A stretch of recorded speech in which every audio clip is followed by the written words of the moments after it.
Hello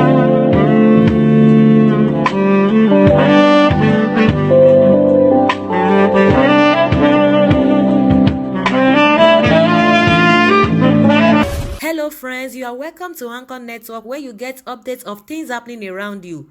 I appreciate every one of you that have subscribed to this channel, and if you have not subscribed, I say thank you very much because I know that at the end of this news you are going to subscribe, and I want you to press the red button and also the bell icon so that you'll be notified anytime we publish any news. Thank you very much once again. I am ashamed of Obaseki'S role in Edo Assembly crisis, says Oshiomole. National chairman of the All Progressives Congress (APC) has expressed shame over the purported inauguration of the Edo State House of Assembly by Governor Godwin Obaseki, saying the minority cannot rule over the majority. This was as he said the National Working Committee (NWC) of the party had met with the Inspector General of Police Mohammed Adamu and asked him not to provide security cover for few members of the Bauchi State House of Assembly who are working in cohorts with the state governor, Senator Bala Mohammed. Speaking Friday night at the National Secretariat of the party in Abuja when he received APC members-elect of the Bauchi Assembly, Oshiomole said if the governor insists then he is inviting trouble. On the developments in his home state, Edo, Oshiomole said unfortunately the situation in Bauchi is also similar to the one that is happening in Edo State. I am ashamed to talk about it, but there is nothing to hide. We have a similar situation in Edo where in our own case we have 24 of 24, all of them APC, but somebody wants a particular person as a speaker. 19 out of 24 are opposed to the person. In Bauchi, he said if the ruling APC did not use state institutions like the police against the inauguration of Senator Bala Mohammed as governor, it is a shame to use federal institutions against the inauguration of state assembly in Bauchi by the governor. He said the attempt by the governor of Bauchi to illegally resort to nocturnal tactics at nocturnal hours to purport to inaugurate the house. I have briefed the president in full, having met with you earlier in the day when you shared me with the details. I have had conversations with the governor, so I have all the facts. When we members of the NWC have met with the IG after deliberating on the issues, we will prevail on him to ensure that the police do not provide security for an illegal act. Because the worst form of robbery is political robbery. It is worse than robbing people of their property. If you rob people of their right to govern, the people of Bauchi, in their wisdom, have chosen to entrust the leadership of the Bauchi State House of Assembly in the hands of the APC by voting for 21 of you while they allow PDP only 10. That is the APC should control the legislature.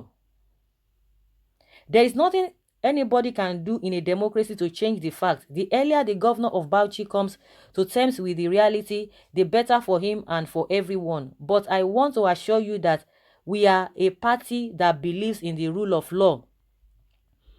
If we have not misused federal might and institutions from preventing Bala Mohammed from being inaugurated, it is a shame to use federal institutions against the inauguration of State Assembly, APC National Chairman stated.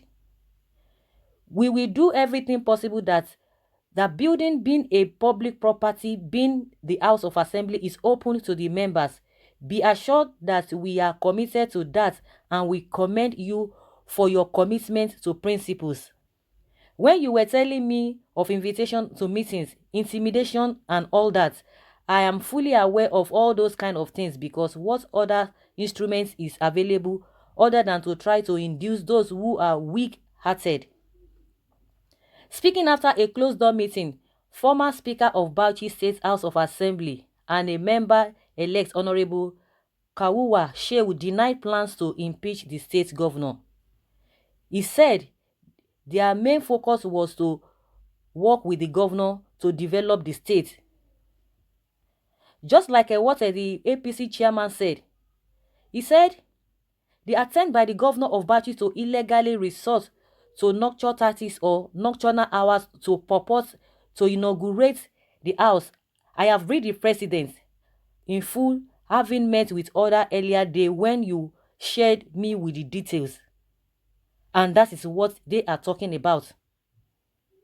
So guys, there have been crises here and there in this APC. Of course, it is well known, it is natural that, when you have group of people, there is bound to be quarrels, there is bound to be misunderstanding, but the ability to be able to do everything right, that is what really matters. And they are talking about a federal might, state might, and that is why a lot of people are really afraid of this state policing. That if state policing should start, that most of these governors, that they are going to misuse it. Now what they are using now is federal might. Everybody's talking about federal might. Why is it that we cannot do things in accordance, with the way it ought to be, or in accordance with the law? We always love to twist. And when people are in the position of authority, they just tend to abuse it and use it against others, which is not really the proper thing. And you see them preaching a change, you see them preaching, good leadership, you see them preaching to other people, even their members, but they don't even follow through to that thing that they are supposed to do, even as leaders. See what is happening in Edo State. We learned that some talks beat up some lawmakers, and there have been fights here and there. And meanwhile, Oshiomole has come out to say he's ashamed of Obaseki. Some days ago, some people accused him that he needs to speak up, because if he does not speak up, because we have a lot of factions in that Edo State. Some are with Obaseki, some are with Oshiomole. But Obaseki has really come out to say he doesn't have any fracas or whatever with Oshiomole. But people still believe that since Oshiomole have not said anything, that means some people still believe that there's something, or there's still rancor between them. But now that Oshiomole is saying that he's ashamed of Obaseki, the role he played, in electing the lawmakers in the state, that is not really supposed to be, that is ashamed of him even saying such thing in Bauchi. But there's nothing he can hide, because everything is in the public domain. These are the people that will commit the country, will commit the state into their hands. And at the end of the day, they misuse everything, and the people are at the receiving end. So if there's rancor between or amongst all those leaders, when will they be able to settle down to carry out the duty of the governance? And at the end of the day, if you try to look at what is happening, it's just all about money, money, money, money. Where will the resources go to? Who gets what? That is just all they are all after. If you really look deep down in them, it's not as if they really want to serve the people. It's not as if they really want to do that which they are being voted for. Most of the time, we only resort to God, because we don't even know when all of these things will come to an end. Who is going to come to our aid? If there is rancor between the so-called leaders, when are we going to be free from all of these things? So guys, that is just my own opinion. I would like you guys to put down your opinion, concerning what is happening in Edo State. Put your comment below, and let's rub minds together. Bye. Thank you.